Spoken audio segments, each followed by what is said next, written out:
السلام عليكم ومرحبا بكم في فيديو جديد على قناة فريمد ذات فيديو جديد وأول فيديو على القناة الثانية أو القناة الرئيسية تاع الرياضة. لهذا قبل ما نبداو أي فيديو نبداو بالصلاة والسلام على الرسول صلى الله عليه وسلم. اللي مش مشترك في القناة مرحبا بكم عبر الضغط على زر السبسكرايب وتفعيل زر التنبيهات وتخبط لايك لهذا الفيديو فضلا وليس أمرا، وإذا أمكنك مشاركة هذا الفيديو على السوشيال ميديا. أوكي، في هذا الفيديو عندنا بعض الأخبار الجيدة والأخبار السيئة. رامي بالسبعيني مازال مصاب بفيروس كورونا، والفحوصات التي أجراها بيّنت بأن رامي بالسبعيني مازالت عنده كورونا، يعني نتائج إيجابية. حيث أكد ماركو روز مدرب بروسيا مونشنغلادباخ الألماني أن كل من رامي بالسبعيني وتوني يانتشيك سيغيبون عن مباراة ريال مدريد الإسباني يوم الأربعاء. يعني شيء مؤسف نشوفوا غياب الدولي الجزائري رامي بالسبعيني عن موقعة ريال مدريد.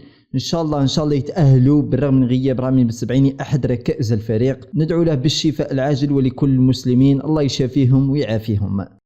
اوكي، من بين الاخبار الجيده عيسى ماندي وياسين ابراهيمي تعافى نهائيا من فيروس كورونا. ياسين ابراهيمي حاليا راه مشارك في التشكيله الاساسيه لنادي الريان القطري. فيما يخص خبر جديد كشف هموم آيت قاسي حول الناخب الوطني الجزائري وقراراته الجديده. هذا الصحفي صراحة صحفي موثوق جدا، وعدة أخبار نقلتها من عنده وكانت حقيقية وصادقة 100%. حيث كشف مؤمن آيت قاسي بأن جمال بلماضي يفتح الباب للجميع، بنطالب عليه فقط أن يسترجع مستواه ليتحصل على فرصة أخرى في المنتخب الوطني الجزائري إن شاء الله. كشف مؤمن آيت قاسي بأن نبيل بنطالب سيغادر شالكة رسميا. كما أوضح مؤمن آيت قاسي بأنه لا يوجد قائمة سوداء ولا أي غرفة عمليات تطبخ فيها القائمة. جمال من يقرر، نقطة، انتهى، وإن غدا لناظره قريب. يعني جمال بلماضي إلى حد اللحظة ما عندوش قائمة سوداء من اللاعبين. يعني باش يجيك واحد يقول لك جمال بلماضي راه مستبعد هذوك الجوارة وهذاك ما راحش يستدعيه وهذوك يستدعيهم، لا، باب المنتخب الوطني الجزائري مفتوح على مصراعيه. اللي عنده مستوى ويقدم مستوى رائع ويشارك بانتظام مرحبا به في المنتخب الجزائري. ما تشاركش وما تلعبش غاية، اسمح لنا، لازم لك تطور المستوى نتاعك. ننتقل الآن إلى واحد الخبر مهم جدا على لاعب رديف ميلان الإيطالي رياض طاهر. قبل يوم في تصريحات لمدرب المنتخب الجزائري للشباب تحت 20 سنة أكد فيها بأن سامي تلمساني حارس مرمى تشيلسي الانجليزي رديف تشيلسي رفض تمثيل المنتخب الجزائري، وانما هو متردد، مش يرفض وانما هو متردد. وايضا لاعب ميلان الايطالي حسب التصريحات تاع المدرب قال لهم باللي رفض يلعب بالمنتخب الشباب على رياض طاهر لاعب ميلان، قال لهم لازم ننضم المنتخب الاول. هذه التصريحات حسب المدرب. عموما هذا التربص حسب رايي الشخصي ما جاش في وقته. اللاعبين عندهم مباريات مع الانديه تاعهم، كيفاش تعيط لهم؟ صح ان المنتخب الجزائري سبق، ولكن التربص ليس في وقته. ربما هذا اللي خلى لاعب ميلان وحارس تشيلسي يرفضون الحضور الى هذا التربص. لكن حسب صفحه الفنك دي زاد واللي جابت لنا خبر صراحه يطردق، مفاجاه من العيار الثقيل، حيث تواصلوا مع لاعب ميلان الايطالي رياض طاهر لاعب اي سي ميلان وكشف بعض الحقائق،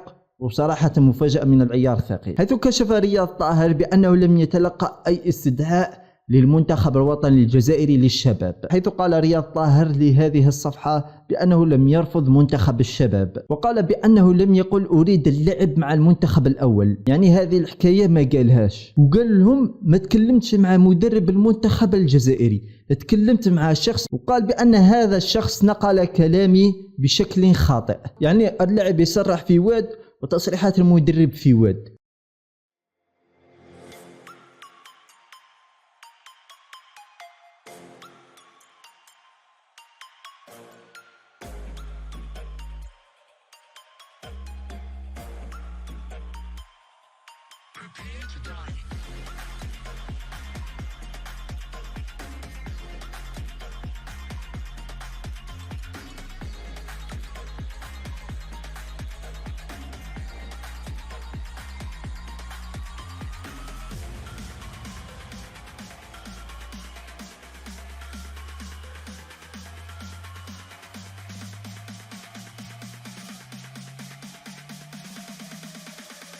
Ce soir, je vais poster quelque chose. Je n'ai reçu aucune convocation.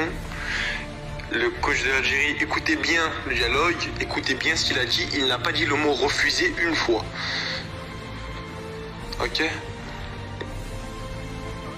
Donc, ce qui dit oui, Je sais très bien qu'il lui a dit ça au coach. Le coach, je n'ai pas parlé avec le coach, moi j'ai parlé avec quelqu'un d'autre de la section d'Algérie. Et l'autre a transformé ce qu'on a dit. On n'a jamais dit que je voulais pas jouer en U20 et jouer avec l'équipe A, on n'a jamais dit ça.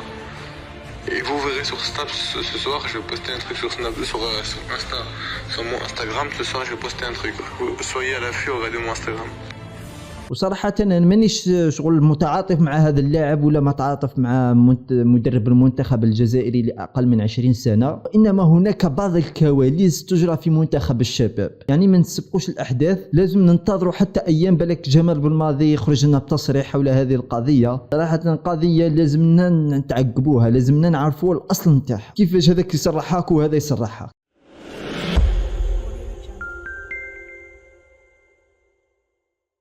اذا كان هذا كل شيء في فيديو اليوم، نتمنى الفيديو يعجبكم، تبخلوش علينا باللايك، تشتركوا في القناه وتفعلوا زر التنبيهات، وربي يحفظكم وينوركم على هذا الدعم اللي راكم تقدموه ليا، ربي يحفظكم وينوركم. المهم تهلاو في رواحتكم، تلاقاو في فيديو اخر ان شاء الله. دمتم في رعايه الله وحفظه، والسلام عليكم.